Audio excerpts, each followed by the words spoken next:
नमस्कार, मैं चंदन उपाध्याय आप सभी लोगों का बहुत बहुत स्वागत है अभिनंदन करता हूं आपके अपने यूट्यूब चैनल साइकोलॉजी वाले गुरुजी में। आज की क्लास में हम बीए सेकेंड ईयर तृतीय सेमेस्टर के जिस महत्वपूर्ण टॉपिक पर बात करने वाले हैं वह है मनोवृत्ति या अभिवृत्ति। मनोवृत्ति को अभिवृत्ति बोलते हैं। उसका हम लोग आज अर्थ देखेंगे, परिभाषा देखेंगे, विशेषताएँ और साथ ही साथ इसके विकास तथा निर्माण के बारे में हम चर्चा करेंगे। इसलिए आप लोग क्लास को पूरा देखिएगा।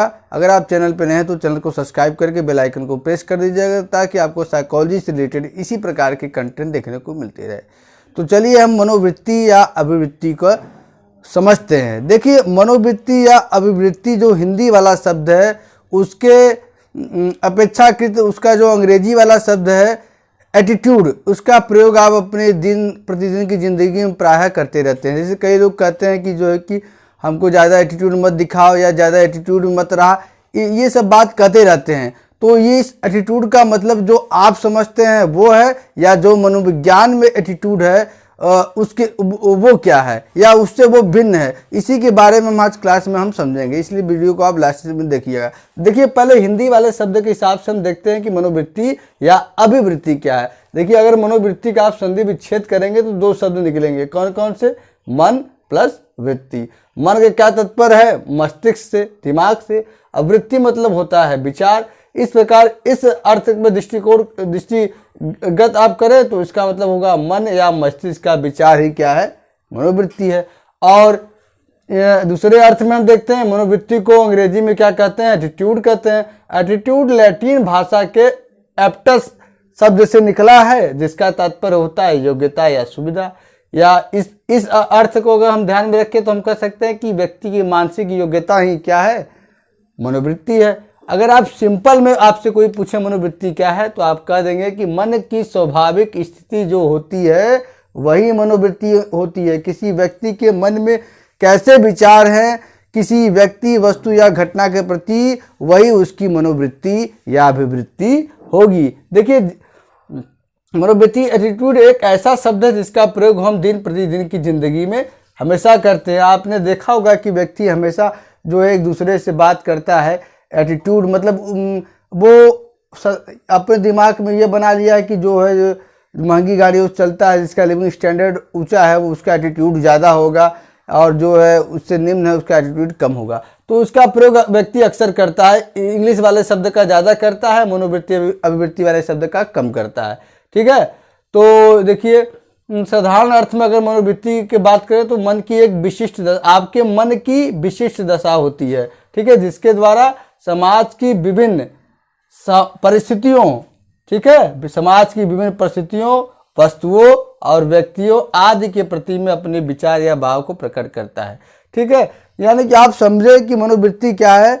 मनोवृत्ति एक ऐसा मन का विशिष्ट दशा होता है जिसमें आप किसी व्यक्ति, वस्तु, घटना, परिस्थिति आदि के प्रति अपना विचार, जो आपके मन में विचार होता है वही मनोवृत्ति क्या है?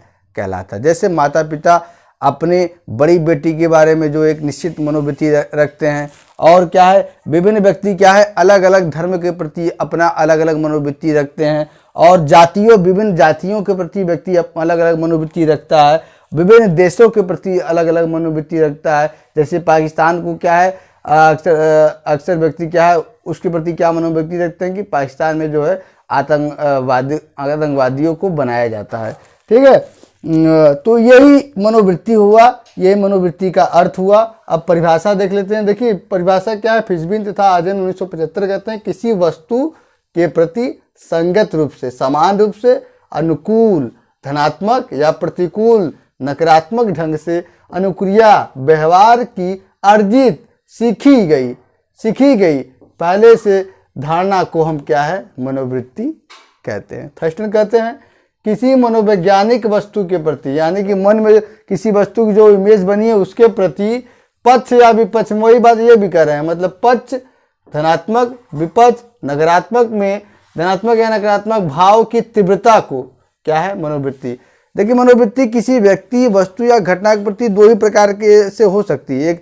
या तो उसके प्रति क्या है सकारात्मक मनोवृत्ति आप रखेंगे या उसके प्रति नकारात्मक मनोवृत्ति रखेंगे। अगर वो आपके विचार उसके विचार से मेल खाते हैं तो आपकी मनोवृत्ति क्या है उसके प्रति सकारात्मक होगी। अगर आपके विचार उसके विचार से मेल नहीं खाते हैं तो क्या होगा, आपकी मनोवृत्ति उसके प्रति नकारात्मक होगी। तो ये परिभाषा की बात हुई। अब इन्हीं आधार पर हम मनोवृत्ति की विशेषताएं देख लेते हैं। देखिए, मनोवृत्ति की निम्नलिखित विशेषताएं होती है। पहला विशेषता है कि मनोवृत्ति में मनोभाव, आपके मनोवृत्ति में यानी कि मन के विचार में आपकी भावनाएं छिपी होती हैं या भावनाओं का भी प्रदर्शन होता है या भावनाएं ही निहित होती हैं। किसी व्यक्ति या वस्तु के बारे में जैसा आप सोच रखते हैं और साथ ही साथ उसी समय उससे संबंधित भाव भी आपके मन में होता है। किसी व्यक्ति के प्रति आप क्या है अगर अच्छा सोच रखेंगे तो उससे आप प्रेम करेंगे, प्रेम का भाव होगा। अगर आप जो किसी व्यक्ति से करें अच्छा रिश्ता नहीं है तो क्या है आप में जो है घृणा नफरत का भाव उसके प्रति होगा। तो ये मनोभाव भी उसमें निहित होता है। अब क्या कहता है मनोवृत्ति अर्जित होती है। दो ही चीज होती है, जन्मजात होती है, एक अर्जित होता है। जन्मजात मतलब जो व्यक्ति जन्म से ही माँ के गर्भ से लेकर पैदा होता है उसे हम जन्मजात प्रवृत्ति कहते हैं। जैसे सोना, उठना, रोना, ये सब क्या है जन्मजात प्रवृत्ति है। अर्जित प्रवृत्ति व्यक्ति जैसे जैसे बड़ा होता है समाज से, परिवार से, वातावरण से जो कुछ ग्रहण करता है, सीखता है, उसको अर्जित कहा जाता है। तो मनोवृत्ति क्या है अर्जित है। तीसरा मनोवृत्ति आशावादी निराशावादी।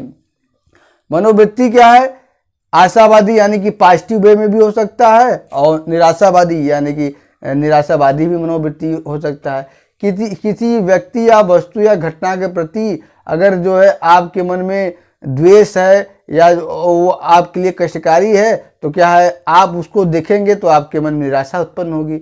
और आशावादी कोई व्यक्ति ऐसा है जो आपका रोल मॉडल है, उसको देखने से आपको मन को सुकून मिलता है तो क्या है आप उसको आशा की निगाहों से देखेंगे। चौथा है मनोवृत्ति सकारात्मक नकारात्मक होता है। हमने अभी बात किया कि मनोवृत्ति के दो प्रकार सकारात्मक नकारात्मक। किसी व्यक्ति के प्रति आपका व्यवहार जब अनुकूल होता है तो उसके प्रति आपकी मनोवृत्ति सकारात्मक होती है और किसी व्यक्ति के प्रति जब आपका व्यवहार प्रतिकूल होता है तो आपकी मनोवृत्ति नकारात्मक होती है। विशेष परिस्थितियों में विशेष क्रिया। आप जानते हैं कि मनुष्य एक ऐसा प्राणी है जिसके अंदर बुद्धि पाया जाता है। ठीक है, मनुष्य और पशु में यही भेद है कि पशु जो है पशु के अंदर बुद्धि नहीं है, मनुष्य के अंदर बुद्धि है। तो जब बुद्धि है तो वो बुद्धि का प्रयोग कैसे करता है, जैसी परिस्थिति रहती है वैसा ही मनुष्य क्या है व्यवहार करता है। इसलिए एक प्रसिद्ध जो है मनोवैज्ञानिक है उन्होंने जो है मनुष्य को गिरगिट के समान माना है कि जैसे गिरगिट परिस्थिति देखकर अपना रंग बदलता है, ठीक उसी प्रकार से मनुष्य है जैसी परिस्थिति होगा उसी से के हिसाब से वो क्या है व्यवहार करेगा। छठवां अस्थाई अस्थाई मनोवृत्ति तटस्थता का अभाव। मतलब ये कह रहा है कि मनोवृत्ति क्या है अस्थाई भी होती है अस्थाई। मनोवृत्ति ज्यादातर अस्थाई होती है। किसी व्यक्ति के प्रति एक बार जो मन में आपके विचार बन जाते हैं, एक मेंटल इमेज बन जाता है, मानसिक छवि बन जाता है तो वो देखा गया है कि वो क्या है अस्थाई होती है। लेकिन कभी कभी क्या होता है कुछ उस व्यक्ति या वस्तु घटना के बारे में आपको सूचनाएं अतिरिक्त सूचनाएं प्राप्त होती है जिसके कारण क्या है उससे जो अस्थाई मनोवृत्ति थी वो क्या है कभी कभी अस्थाई भी होता है। मानसिक प्रक्रिया, जैसा कि जानते हैं कि आप ये क्या है मानसिक प्रक्रिया दिमाग में सभी संचालित होता है। दिमाग या मस्तिष्क आपका क्या है मास्टर है, मास्टर ग्लैंड है। बिना दिमाग के आपका शरीर कुछ नहीं है। तो यहीं पे सभी मेंटल जितनी भी क्रियाएं होती हैं सब यहीं पे होती हैं। ठीक है, आपके विचार यही पे बनते, जैसे विचार आपका बनेंगे वैसा आप व्यवहार करेंगे, वैसा व्यवहार करेंगे आप वैसे ही बन जाएंगे। ठीक, अब अगला है मनोवृत्ति पसंदगी नापसंदगी यानी कि लाइकिंग एंड डिसलाइकिंग। मनोवृत्ति में क्या नहीं होता है, आप किसी व्यक्ति को क्यों पसंद करेंगे, किसी व्यक्ति को आप क्यों ना पसंद करेंगे, जरा सोचिए। देखिए, आप उन्हीं व्यक्ति को पसंद करेंगे जो व्यक्ति का विचार आपसे मिलता हो या आपसे उसका व्यवहार मिलता हो या जो है वो आपके प्रति अनुकूल है तो आप उसे क्या है पसंद करते हैं। नापसंद किसे कहते हैं, जिस व्यक्ति से आप घृणा करते हैं, जिसका व्यवहार आपके प्रतिकूल हो, जो है आपकी मनोवृत्ति से या आपके व्यक्ति से उसका व्यक्तित्व मैच ना खाता हो, मेल ना खाता हो, उसे आप क्या करते हैं नापसंद करते हैं। नौवां है मनोवृत्ति चेतन अचेतन। मनोवृत्ति दोनों प्रकार की होती है, चेतन भी होती है यानी कॉन्शियस लेवल पे भी होती है और अनकॉन्शियस लेवल भी होती है।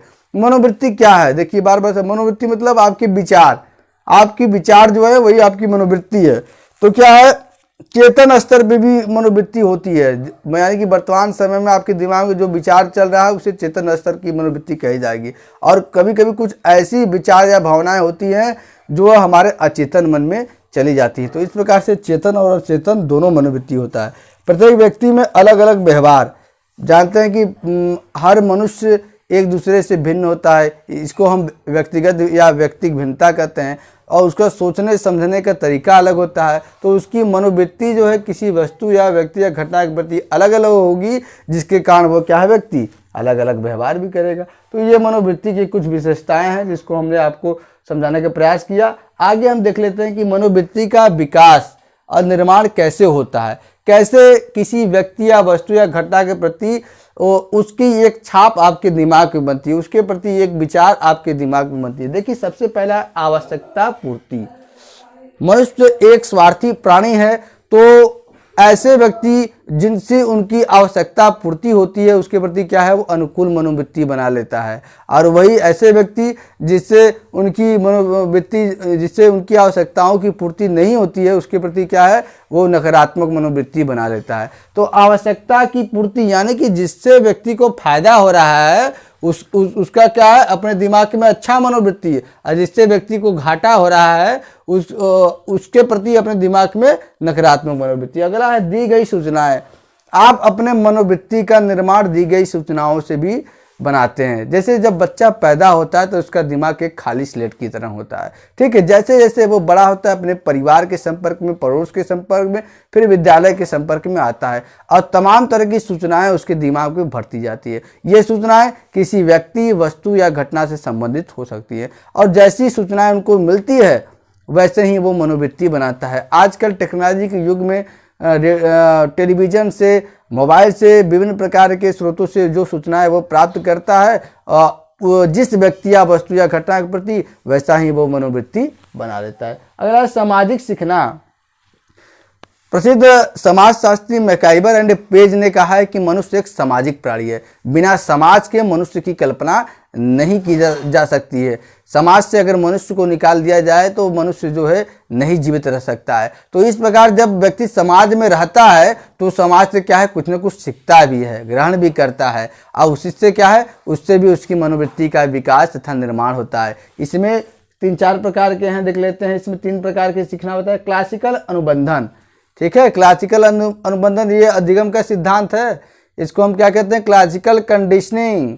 घंटी भोजन वाला ये है, यानी कि जैसे कि मैंने आपको दिखाया, ये क्लासिकल अनुबंधन में वो सिद्धांत था पावलोव महोदय का। क्या था ये कि कुत्ते को आप जो है भोजन दिखाएंगे तो ये तो लाजिमी सी बात है कि लाड़ श्राव होगा, लेकिन ये जो लाड़ श्राव हो रहा है उसको हम घंटी से उसको जो है जोड़ के घंटी से जोड़ दें और तब लाड़ श्राव हो, तब इसको क्लासिकल अनुबंधन कहते हैं। अब पावलोव ने ये प्रयोग करके दिखाया। ठीक उसी प्रकार से क्या है, व्यक्ति समाज में कुछ ऐसे चीज होते हैं जिनको देखकर, ठीक है, क्या है उसके मन में एक अलग मनोवृत्ति बनती है, ठीक है। इसको क्लासिकल अनुबंधन कहते हैं। साधनात्मक अनुबंधन या अप्रेंट कंडीशनिंग, जिसके प्रतिपादक स्किनर थे, ये क्या है, पुनर्बलन सिद्धांत पे विश्वास करते हैं कि अगर समाज से व्यक्ति को क्या है, जहाँ पुरस्कार मिलता है या जो समाज पुरस्कार देता है उस समाज की मनोवृत्ति क्या है, वो सकारात्मक बनाता है, या जो व्यक्ति भी उसको पुरस्कार देता है सकारात्मक मनोवृत्ति बनाता है। वही जो समाज उसको दंडित करता है, जो समाज उसे जो है पुरस्कार नहीं देता है, उसके प्रति वो क्या है, नकारात्मक मनोवृत्ति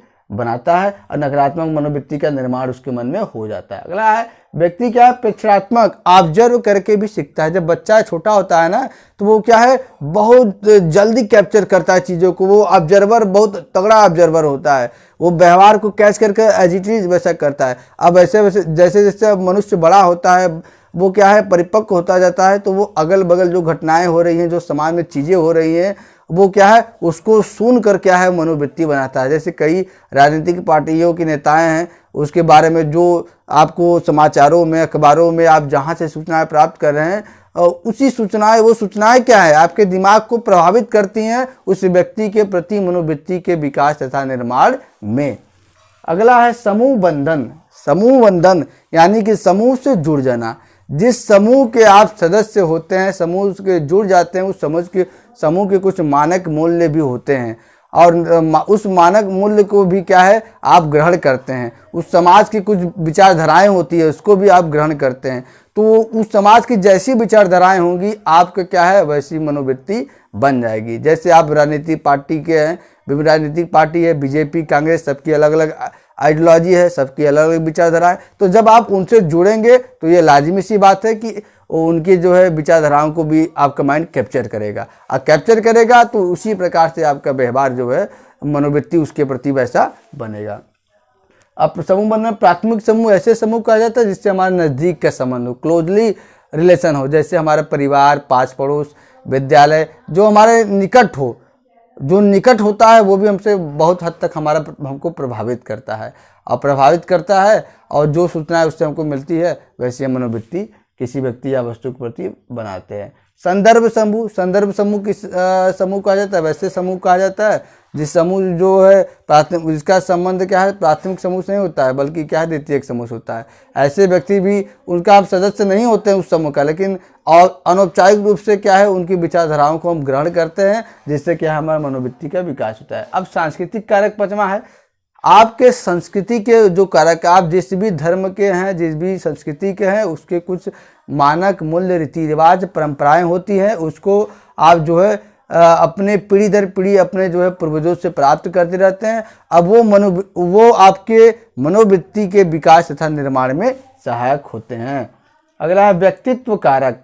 व्यक्तित्व कारक में क्या है, आप विभिन्न प्रकार के महान व्यक्तियों की जो है आइडियोलॉजी को फॉलो करते हैं और फॉलो करके उनके जो अच्छी चीज़ों हैं या उनकी बहुत व्यक्ति होते हैं कि वो अच्छे व्यक्ति को फॉलो करते हैं, उनके व्यक्ति को ग्रहण करते हैं, तो उनके जैसा मनोवृत्ति बना के वो रहना चाहता है। अब बहुत ऐसे व्यक्ति होते हैं जो नकारात्मक चीज़ों को ग्रहण करते हैं और नकारात्मक मनोवृत्ति वो बना के क्या है रहना चाहते हैं। तो ये भी व्यक्तित्व भी बहुत प्रभावित करता है। इसमें क्या करता है, जो व्यक्ति क्या है ऑब्जर्वर होता है वो विभिन्न प्रकार के व्यक्ति जो अब उसके अगल बगल होते हैं उनको वो देखता है और उससे क्या है वो क्या है जो भी चीज़ें उनके व्यक्तित्व में अच्छी होती है वो क्या है उससे ग्रहण करता है जिससे उसकी मनोवृत्ति का विकास है निर्माण।